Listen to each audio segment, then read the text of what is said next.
মুআজ্জাজ মুহতারাম, আল্লাহ সুবহানাহু ওয়া তাআলা পবিত্র কোরআনুল কারীমের মধ্যে বলেন, فآت ذا القربى حقه والمسكين وابن السبيل ذلك خير للذين يريدون وجه الله وأولئك هم المفلحون।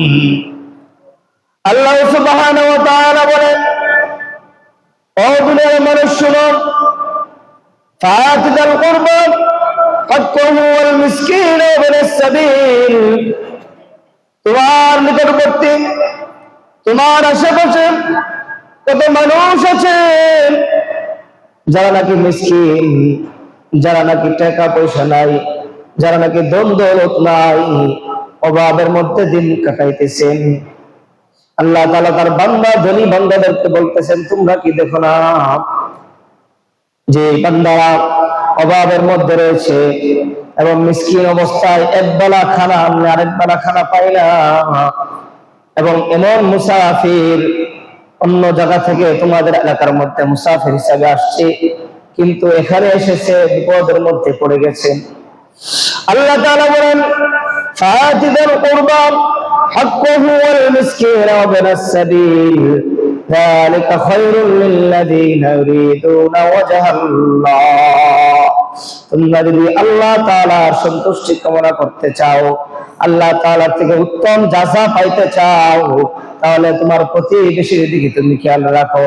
তোমার এমন প্রতিবেশী আছে যে নাকি একবেলা খাইলে আরেক বেলা খাইতে পারে না, যার একটা ভালো একটা কাপড় পরো নাই, যার একটা সুন্দর লেবাস নাই, যার শীতের মধ্যে একটি কম্বল কেনার তৌফিক নাই, এত শীতের মধ্যে একটি লেপ কেনার তৌফিক নাই, এমন গরিব 2-3 বাচ্চা নিয়ে একবারে একটি কুড়ের ঘরের মধ্যে থাকে, আর তুমি বিল্ডিং থেকে এলে কম্বল কাউদে ঘুমাও, কিন্তু আমার বান্দা গরিব হওয়ার কারণে তার ঘরের মধ্যে একটি কম্বল নাই, লেপও নাই।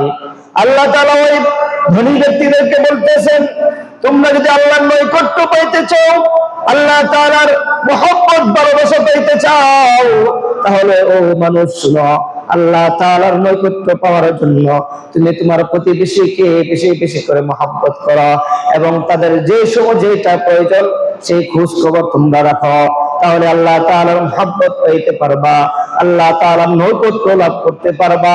এবং এমন মিসকিন যার মা বাবা দুঃখের মধ্যে নাই, মা বাবা অন্ধকার কবরে চলে গেছেন, আমাদের সমাজে এমন মানুষ আছে ছোট ছোট বাচ্চা রেখে অন্ধকার কবরে চলে গেছেন। আল্লাহ তাআলা তোমাকে তৌফিক দিয়েছেন, তুমি ওই ছোট বাচ্চাকে একটা শীতের কাপড় প্রদান করে দাও। সুবহানাল্লাহ। আমাদের সমাজে এমন আছে না, অনেক বাবা মারা গেছে অল্প বয়সে, মা মারা গেছে, এতিম শিশু ঘুরতেছে রাস্তাতে, শীতের কাপড় নাই। আমাদের যাদের তৌফিক আছে, আমরা আমাদের তৌফিক অনুযায়ী তাকে একটা শীতের কাপড় কিনে দিই। আমরা দেখে যাই আমাদের এক একজনের একটা দুইটা নয়, 5-10টা করে কাপড় আছে, অনেকজনের এর চাইতে বেশি কাপড় আছে, কিন্তু সমাজে এমন মানুষ আছে যারা একটা কাপড় পরতে পারে না, চতুর্দিক দিয়ে ছেঁড়া থাকে। ভাই বন্ধুরা, আল্লাহ তাআলা বলেন, তুমি যদি আল্লাহ তাআলার নৈকট্য পাইতে চাও, ভালোবাসা পাইতে চাও, তাহলে তোমার প্রতিবেশীর খোঁজ খবর রাখো। সুবহানাল্লাহ। তাহলে প্রতিবেশীর খোঁজ খবর রাখতে বলা হয়েছে। অনেকে অনেক মুসিবতের মধ্যে থাকে, অনেক কষ্টের মধ্যে থাকে, অনেক বিপদের মধ্যে থাকে। আমাদের সমাজে এমন অবস্থা হয়ে গিয়েছে, একজন বিপদের মধ্যে পড়লে আরো 5 জন অপর দিকটা হাতের তালিতে যে সে বিপদের মধ্যে পড়েছে, আমাদের কাছে খুব ভালো লাগে, কিন্তু না, 1 মাসে শীত যায় না, শীতটা ঘুরে ঘুরে আসে। যার বিপদে সে আপনার হাতের তালি দিয়েছেন, হতে পারে রাত ফল আপনার উপর বিপদ আসতে পারে, এটা বলা যায় না, বলা যায় না। এই জন্য রাসূলুল্লাহ সাল্লাল্লাহু আলাইহি ওয়াসাল্লাম হাদিসের মধ্যে বলেন, সাহাবায়ে কেরাম প্রশ্ন করলেন, ইয়া রাসূলুল্লাহ ইয়া হাবিবাল্লাহ, ওগো নবীজি, আইয়ুল ইসলামি খায়রুন, ইসলামের মধ্যে সর্বোত্তম কোন জিনিসটা? রাসূলুল্লাহ সাল্লাল্লাহু আলাইহি ওয়াসাল্লাম বলেন, ক্বালা তুতাইমুত তাআম, আপনি একটি অনাহার ব্যক্তিকে খানা খাওয়াই দেন, একজন ক্ষুধার্ত ব্যক্তিকে খানা খাওয়াই দেন, যিনি অভাবের মধ্যে রয়েছে, যিনি একবারও খাইতে পারে না, এমন একজন ব্যক্তিকে খানা খাওয়ান।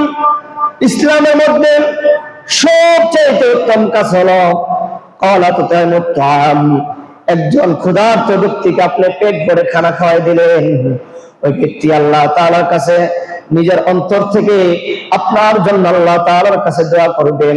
এর চাইতে পাওয়া আর বেশি কিছু হতে পারে না। সুবহানাল্লাহ। একজন ক্ষুধার্ত ব্যক্তিকে আপনি খানা খাওয়াই দিলেন, সে মুখে বলা লাগবে না যে আল্লাহ আপনি তাকে এমন জাযা দান করেন, খাওয়াই দান করেন। তার অন্তর রিজিকে আল্লাহ তাআলা তার অন্তর থেকে যে দোয়াটা পাবেন, এই দোয়ার কারণে আল্লাহ তাআলা আপনাকে লক্ষ লক্ষ টাকার মালিক বানায়। সাহাবায়ে কেরাম আরজ করলেন, ইয়া রাসূলুল্লাহ, এরপর আর কোন জিনিসটা সর্বোত্তম? রাসূলুল্লাহ সাল্লাল্লাহু আলাইহি সাল্লাম বলেন, ওয়া তাকরাউস সালাম, পরস্পর মানুষকে সালাম দেওয়া, চাই বড় হোক অথবা ছোট হোক। ছোট বড়দেরকে সালাম দিবেন, বড়রা ছোটদেরকে সালাম দিবেন, পরস্পর পরস্পরকে সালাম দিবেন। রাসূলুল্লাহ সাল্লাল্লাহু আলাইহি সাল্লাম বলেন, ইসলামের মধ্যে 2 নম্বর কাজ, উত্তম কাজ হলো ওয়া তাকরাউস সালাম, তুমি মানুষকে সালাম দাও, আলা মান হারাফতা ওয়া লাম তারিফ, তুমি তাকে চিনো বা না চিনো, সর্ব অবস্থায় একজন অপরজনকে সালাম দাও। সুবহানাল্লাহ। আমরা লক্ষ্য করে দেখি আমাদের সমাজে এই দিকে আছে কিনা? পরস্পর পরস্পরকে সালাম দেওয়া। ছোট যদি বড়কে সালাম না দেয়, বড় মানুষ ছোটদেরকে ধমক মারে, এই বেটা তুই ছোট হয়ে কেন সালাম দিস নাই? কিন্তু ইসলামে কথা বলে নাই ছোট সালাম দিতে হবে বড়দেরকে, বড়রা সালাম দিতে পারবে না, ইসলামে কথা বলে নাই। ইসলাম বলেছে পরস্পর পরস্পরকে সালাম দাও, চাই সে বড় হোক অথবা ছোট হোক। বড়রা সালাম দিতে পারবে ছোটদেরকে, ছোটরাও বড়দেরকে সালাম দিতে পারবে। সুবহানাল্লাহ। এই হাদিসটা আমরা কি শিখলাম?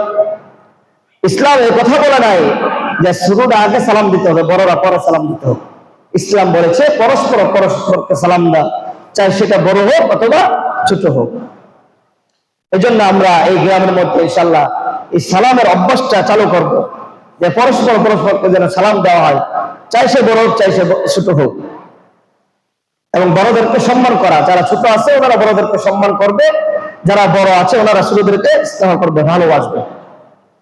মুআজ্জিজ মুহতারাম বলতেছিলাম, আল্লাহ তাআলা কাল কিয়ামতের ময়দানে তার বান্দাদেরকে উদ্দেশ্য করে বলবেন, ও আমার বান্দারা শোনো, আমি আল্লাহ রাব্বুল আলামিন দুনিয়ার মধ্যে না খেয়েছিলাম, আমি এই দুনিয়ার মধ্যে অসুস্থ ছিলাম, মারিতু ফালাম তাউদুনি, আমি এই দুনিয়ার মধ্যে অসুস্থ ছিলাম, আমি এই দুনিয়ার মধ্যে খানা পিনা ক্ষুধার্ত ছিলাম, আমি এই দুনিয়ার মধ্যে বস্ত্রহীন ছিলাম, তোমরা আমাকে বস্ত্র দাও নাই, আমি অসুস্থ ছিলাম, তোমরা আমাকে ওষুধ বড়ি দাও নাই, দেখাশোনা করো নাই, আমি দুনিয়ার মধ্যে এমন হালাতে ছিলাম, তোমরা আমাকে দেখাশোনা করো নাই।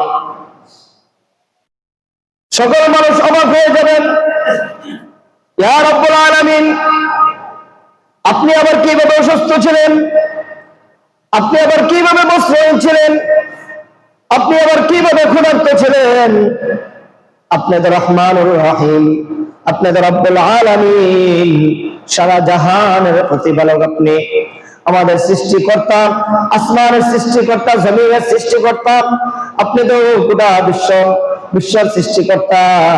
तमाम आलम बिल्कुल ना पैदा, फिर अल्लाह ताला के पैदा करने से मुक्त हुआ। समस्त विश्व আল্লাহ আপনি সৃষ্টি করেছেন, এর আগে কেউ সৃষ্টি করে নাই। সুতরাং আপনি কিভাবে ক্ষুধার্ত ছিলেন, আপনি কিভাবে অসুস্থ ছিলেন? যখন বান্দারা প্রশ্ন করবে আল্লাহ তাআলা কে, আল্লাহ তাআলা ডাক দিয়ে বলবেন, বান্দারে তাহলে শোনো, আমি কিভাবে ক্ষুধার্ত ছিলাম, কিভাবে কাপড়হীন ছিলাম, কিভাবে আমি অসুস্থ ছিলাম, তাহলে তোমরা শোনো। তোমার বাড়ির পাশে আব্দুর রহমান নামে এক ব্যক্তি ছিল, সে তোমার বাড়ির পাশে অসুস্থ ছিল, তার টাকা পয়সা ছিল না, তার অনেক অভাবের মধ্যে ছিল, টাকা পয়সার কারণে সে সংসার করতে, তার চিকিৎসা করাবে সেই সময়টুকু হয় নাই, টাকা পয়সার কারণে ভালো চিকিৎসা করাইতে পারে নাই। বান্দারে, তোমার তো টাকা ছিল, পয়সা ছিল, তোমার সবকিছু ছিল, কিন্তু তোমার বাড়ির পাশের ওই ব্যক্তির খোঁজ খবর তুমি নিলে না। অসুস্থ ছিল, ওই ব্যক্তির খোঁজ খবর তুমি নাও নাই, অথচ তোমার বাড়ির পাশে। আল্লাহ তাআলা বলেন, আর আমি ক্ষুধার্ত কিভাবে ছিলাম শোনো, তোমার বাড়ির পাশে প্রতিবেশী এমন ঘরের মধ্যে 1-2 দিন খানা নাই, তারা খাদ্য খাইতে পারে নাই টাকার অভাবে, ঘরের মধ্যে বাজার নাই, তারা টাকা পয়সার অভাবে খাইতে পারে নাই, আর তুমি বাড়ির মধ্যে ভালো ভালো খানা তৈরি করে খাচ্ছ, ভালো ভালো জিনিসগুলা তুমি তৈরি করে খাচ্ছ, কিন্তু আমার ওই বান্দা না খেয়ে ছোট মাসুম বাচ্চাগুলা কাঁদতে কাঁদতে ঘুমাই গেছেন।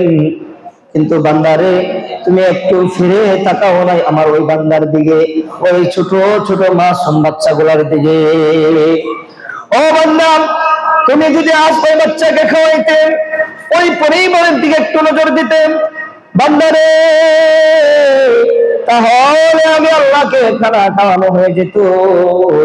ওই বান্দাকে যদি একটু খানা দিতে, তাহলে আমি আল্লাহ সন্তুষ্ট হয়ে যেতাম, আমি আল্লাহকে খানা খাওয়ানো হয়ে যেত।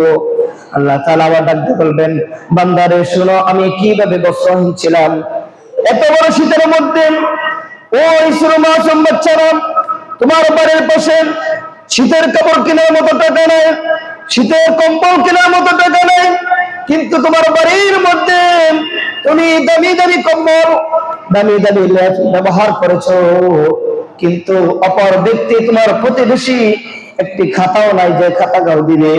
ছোট ছোট বাচ্চারা শীতের মধ্যে, কনকনে শীতের মধ্যে নিজেকে গুটিয়ে ঘুমিয়ে থাকেন, তুমি তাদের খোঁজ খবর নাও নাই। আমার আল্লাহ তাআলা ডাকতে বলবেন, বান্দারে, আমি আল্লাহকে যদি তোমরা বস্ত্র দিতে, তাহলে ওই যারা নাকি গরিব অসহায় ছিল, তুমি যদি তাদেরকে কাপড় দিতে অথবা একটা শীতের কম্বল দিতে, তাহলে আমি আল্লাহকে বস্ত্র দেওয়া হয়ে যেত। সুবহানাল্লাহ। মুআজ্জাজ মুহতারাম, আমার পাড়া প্রতিবেশীকে যদি আমি একটি বস্ত্র দিতাম, তাহলে আল্লাহ তাআলা বলতেছেন কিয়ামতের ময়দানে বলবেন। কখন বলবেন এই কথা? কিয়ামতের মাঠে যখন উপস্থিত হবে, সকলকে উদ্দেশ্য করে এই কথা, 3-4টা কথা বলবেন, যে আমি অসুস্থ ছিলাম, আমি ক্ষুধার্ত ছিলাম, আমি তৃষ্ণার্ত ছিলাম, আমাকে তোমরা পানি দাও নাই। বান্দারা বলবেন, আল্লাহ আপনি আবার কিভাবে তৃষ্ণার্ত থাকেন? তখন আল্লাহ উদাহরণ দিয়ে বলবেন, অমুক ব্যক্তি তোমার বাড়ির পাশে অথবা তোমার সামনে পানি চেয়েছিল, কিন্তু তুমি তাকে পানি দাও নাই, এই জন্য আমি তৃষ্ণার্ত ছিলাম। এই জন্য আমার বন্ধুরা, আমার আল্লাহ রাসূল সাল্লাল্লাহু আলাইহি ওয়াসাল্লাম আরেক হাদিসের মধ্যে বলেন, ওয়াল্লাযী নাফসি বিয়াদিহি লা ইউমিনু আবদুন হাত্তা ইউহিব্বু লিজারিহি আও ক্বালা লিআখিহি মা ইউহিব্বু লিনাফসিহি, যার হাতে আমার প্রাণ, ওই ব্যক্তি ততক্ষণ পর্যন্ত পরিপূর্ণ ঈমানদার হতে পারবে না, যে ব্যক্তি নাকি নিজের জন্য যা পছন্দ করে, তার অপর ভাই, তার পাড়া প্রতিবেশীর জন্য যদি সে ওই জিনিসটা পছন্দ না করে, সে ততক্ষণ পর্যন্ত ঈমানদার হতে পারবে না। সুবহানাল্লাহ। যে ব্যক্তি নিজের জন্য যে জিনিসটা পছন্দ করে, ঠিক ওই জিনিসটা অপর ভাইয়ের জন্য পছন্দ করতে হবে, তাহলে সে ঈমানদার হতে পারবে। ভাইরা আমার, বন্ধুরা আমার, আরেকটি ঘটনা বলে আমি আলোচনা শেষ করে দেব। হযরত আবু বকর রাদিয়াল্লাহু তাআলা আনহুর নাতি ছিল আব্দুল্লাহ ইবনে মুবারক। তিনি হজের মৌসুমে হজে গেলেন। ওই বছর 6 লক্ষ মানুষ হজ করার জন্য গেলেন। যাওয়ার পর হজের সব কার্যক্রম শেষ হয়ে গেল। তখন আব্দুল্লাহ ইবনে মুবারক তিনি দেখতেছিলেন 2 জন ফেরেশতা দাঁড়ায় কথা বলতেছেন। একজন অপরজনকে বলতেছে, ও ফেরেশতা শুনো, এই হজের মধ্যে টোটাল 6 লক্ষ হাজী সাহেব এসেছেন, কারো হজ কবুল হয় নাই। তবে এক ব্যক্তি হজ কবুল হয়েছে, তিনি দামেস্কের মধ্যে থাকেন। 6 লক্ষ হাজী সাহেব হজ করেছেন, তাদের হজ কবুল হয় নাই। তবে একজন ব্যক্তির হজ কবুল হয়েছেন, তিনি থাকেন কোথায়? দামেস্কে। মদিনা থেকে অনেক দূরে দামেস্ক, ওই দামেস্কের মধ্যে থেকে। আব্দুল্লাহ ইবনে মুবারক চিন্তায় পড়ে গেলেন, কি ব্যাপার? 6 লক্ষ হাজী সাহেব হজ করেছেন, তাদের হজ গুলো কবুল হয় নাই, একজনের হজ দামেস্কের মধ্যে সে থাকে, তার হজের কারণে সমস্ত মানুষের হজ কবুল হয়েছে। কি ব্যাপার? আব্দুল্লাহ ইবনে মুবারক রওনা হয়ে গেলেন দামেস্কের দিকে। যাইতে যাইতে যাইতে যাইতে যখন দামেস্কের মধ্যে পৌঁছলেন, তিনি মানুষকে জিজ্ঞেস করলেন, ও ভাই, আব্দুল্লাহ ইবনে মুবারক জিজ্ঞেস করলেন, ওয়াক্কাসের বাড়িটা তুমি চেনো কিনা? আবু ওয়াক্কাস এর নাম। লোকেরা দেখাই দিলেন ওই বাড়িটা আবু ওয়াক্কাসের বাড়ি। আব্দুল্লাহ ইবনে মুবারক গিয়ে জিজ্ঞেস করলেন, আপনার নাম কি? আব্দুল্লাহ। আবু ওয়াক্কাস কিনা? তখন তিনি বললেন, আমার নাম ওয়াক্কাস। কি হয়েছে? আব্দুল্লাহ ইবনে মুবারক বলেন, আমি মদিনার মধ্যে দেখে এসেছি আপনার জন্য সমস্ত হজ কবুল হয়েছে, আপনি এমন কি আমল করেছেন? ওয়াক্কাস বলেন, আমি তো হজ করতে যাই নাই, আমার জন্য কি এইভাবে হজ কবুল হবে? আর আমি তো হজে যাই না, আমি থাকি দামেস্কে, আর হজ হয়েছে মদিনার মধ্যে, আমি তো হজে যাই নাই। ভাই আমার, বন্ধুরা আমার, এরপর আবু ওয়াক্কাস সমস্ত করে বললেন, আমার স্ত্রী প্রেগনেন্ট ছিল, আমার বাড়ির পাশে এক ফ্যামিলির মধ্যে গোস্তের টুকরা গোস্ত রাঁধতেছিল, এই গোস্তের গন্ধে ওই ব্যক্তির স্ত্রী বলল, আবু ওয়াক্কাস, আমি প্রেগনেন্ট অবস্থায়, আমাদের টাকা নাই, পয়সা নাই গোস্ত কিনে খাওয়ার জন্য, তুমি ওই বাড়ি থেকে বলে 1-2 টুকরা গোস্ত আমার জন্য নিয়ে আসো। যখন আবু ওয়াক্কাস গেলেন ওই বাড়ি থেকে চাওয়ার জন্য, ওই বাড়ির মানুষগুলো খুব ভালো ছিল। যখন ওয়াক্কাস চাইলেন যে আমাকে একটু 2-3টা গোস্তের টুকরা দাও, তখন ওনারা নিষেধ করে দিলেন। আবু ওয়াক্কাস চিন্তায় পড়ে গেলেন, তোমাদের এখানে দেখলাম অনেক তরকারি, আমাকে কেন নিষেধ করে দিলে? ওই মহিলা ডাক দিয়ে বলেন, লম্বা ঘটনা আমি সংক্ষিপ্ত করতেছি। ওই মহিলা ডাক দিয়ে বলেন, আবু ওয়াক্কাস, আমার সামর্থ্য নাই, আমি গোস্ত কিনে বাচ্চাদেরকে খাওয়াবো, কিন্তু আমি এই গোস্তটা একটি মৃত প্রাণী আমি পেয়েছি, এই মৃত প্রাণীটা এনে আমি জাল দিয়ে বাচ্চাদেরকে বোঝাচ্ছি যে আমি তোমাদের জন্য গোস্ত পাকাচ্ছি। আর যেহেতু মৃত প্রাণী খাওয়া হারাম, এই জন্য আবু ওয়াক্কাস আমি তোমাকে দিতে চাচ্ছি না। এই কথা শুনে আবু ওয়াক্কাস, তিনি 300 দিরহাম টাকা জমিয়েছিলেন হজ করার জন্য। তিনি যখন দেখলেন ওই মা এই কথা বলতেছেন, মৃত গোস্ত এনে তার বাচ্চাদেরকে সান্ত্বনা দিতেছেন, তখন সাথে সাথে আবু ওয়াক্কাস তিনি সমস্ত 300 দিরহাম ওই মহিলাকে দান করে দিলেন। সুবহানাল্লাহ।